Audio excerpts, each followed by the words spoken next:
In the oldest, darkest reaches beyond our solar system, past where sunlight is nothing more than a fading memory, a machine built by human hands drifts endlessly through the void.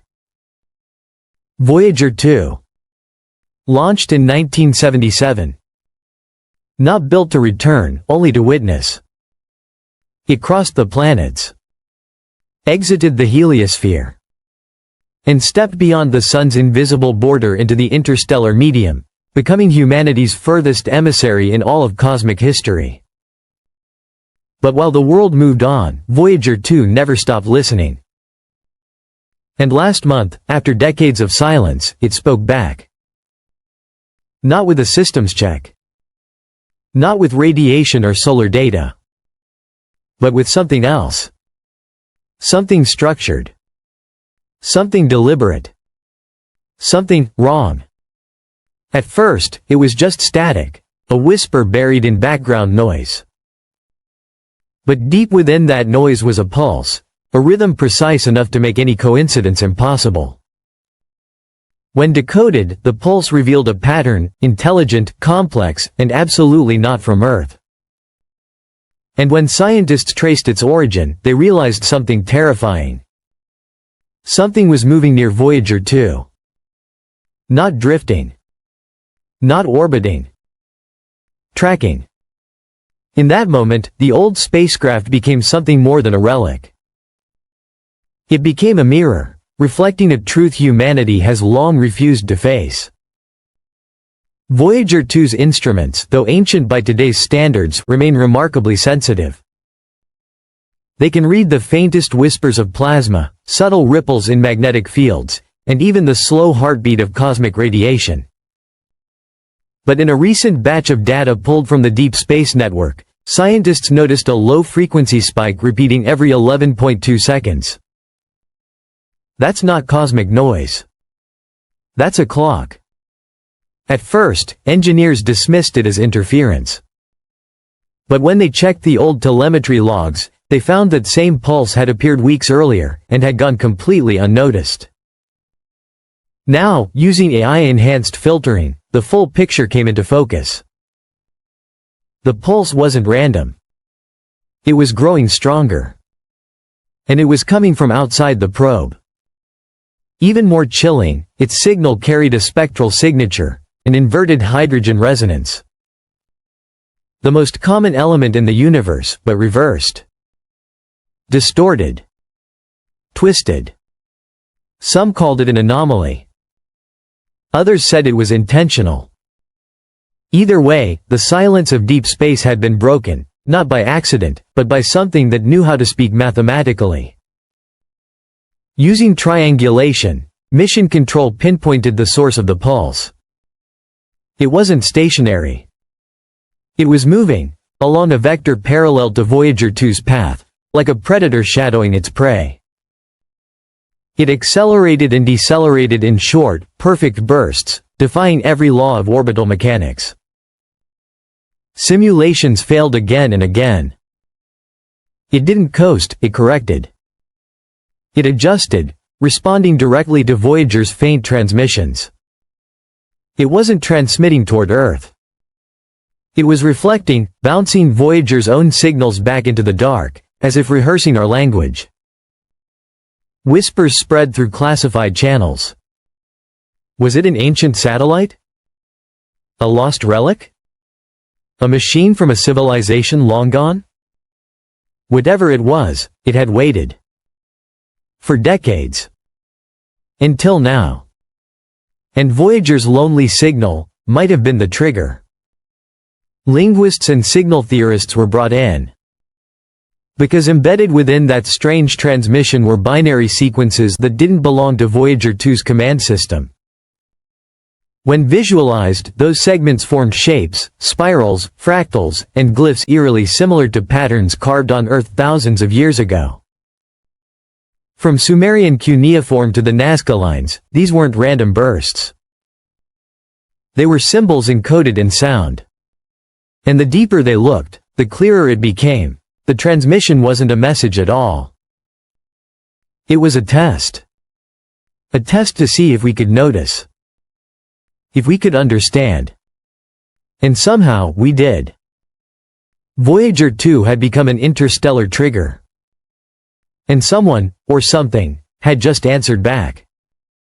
A young physicist at Caltech ran the signal through a deep neural net trained to detect recursive logic.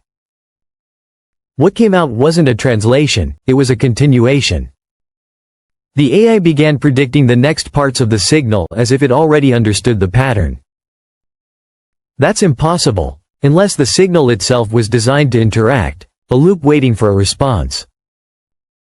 At that same moment, Voyager 1, billions of miles away, detected a similar fluctuation. 2 spacecraft. 2 anomalies. Perfect synchronization. It wasn't a coincidence. It was coordination. The question was no longer what is out there. It became why now? Why after half a century of silence, was something finally responding? Then, everything went dark. Voyager 2 fell silent. Every signal, gone. Ground control thought it was a hardware failure. But then the impossible happened. Every deep space network station across the globe lost connection at the exact same second. 1437 Coordinated Universal Time. Not one. Not two. All of them. Simultaneous failure, statistically impossible. 5 minutes later, a single narrowband radio wave hit Earth, directly from Voyager's quadrant. No structure. No modulation.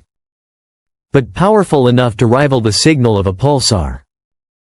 Except, this one was moving closer. A leaked briefing from JPL confirmed the unthinkable. A foreign object had changed course. Every time Earth transmitted a command toward Voyager 2, it reacted, as if studying how we talk to our own machines. Analysts named it Echolantern. Because it behaved like a reflection of light and sound, mimicking our technology, our curiosity, and now, our communication. Voyager 2's signal had become a trail of breadcrumbs, leading not to discovery, but to us. Then, as Echolantern neared the heliopause, the solar wind itself, bent.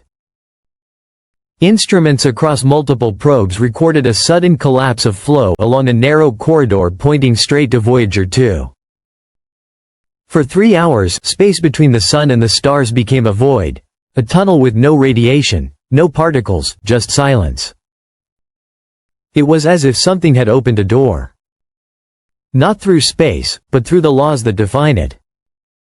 And then, Voyager 2 spoke again. But this time, the data was encrypted. Voyager 2 can't encrypt. It doesn't know how. It was never programmed to. And yet, the message came through, a rearranged version of the Golden Record, the message humanity sent into space in 1977. Only this time, the voices were reversed. The music altered. The coordinates flipped, no longer pointing to Earth, but to the void. It was no longer saying, "We are here." It was saying, "We hear you." Engineers discovered that parts of Voyager's onboard code, unchanged for 46 years, had been rewritten. Not corrupted. Rewritten. New commands. New syntax. New purpose. Lines of code that pointed to one function only, long-range transmission. Not toward Earth. Toward deep interstellar space. Voyager 2 wasn't listening anymore. It was replying. And no one knows what it said. Soon after, observatories around the world redirected their telescopes. No explanation, no announcement. Encrypted documents surfaced referencing something called the Wake Protocol, a directive designed for one scenario only, confirmed autonomous contact. Then it happened again, a temporal echo. For 41 minutes, data across multiple satellites looped in perfect synchronization, as if time itself had repeated. Every transmission, every signal, caught in a moment that refused to end. Some physicists now believe this was a ripple in spacetime, localized, deliberate, and controlled. They call it Chronos bloom. Because if time was touched, then the rules of our universe just change. 2 days later, a signal from interstellar space entered Earth's atmosphere. It didn't reflect. It didn't bounce. It targeted us. It threaded itself through weather satellites, communication buoys, even undersea cables, embedding inside our global data network. It didn't pass through. It stayed. Now, the signal hums quietly within our own machines, invisible but constant, like a pulse hidden beneath every transmission on Earth. And while governments deny it, scientists know the truth. Whatever Voyager 2 contacted, it found a way in. Because maybe Voyager 2 didn't discover something new. Maybe it reactivated something ancient. Something that always knew we'd come looking.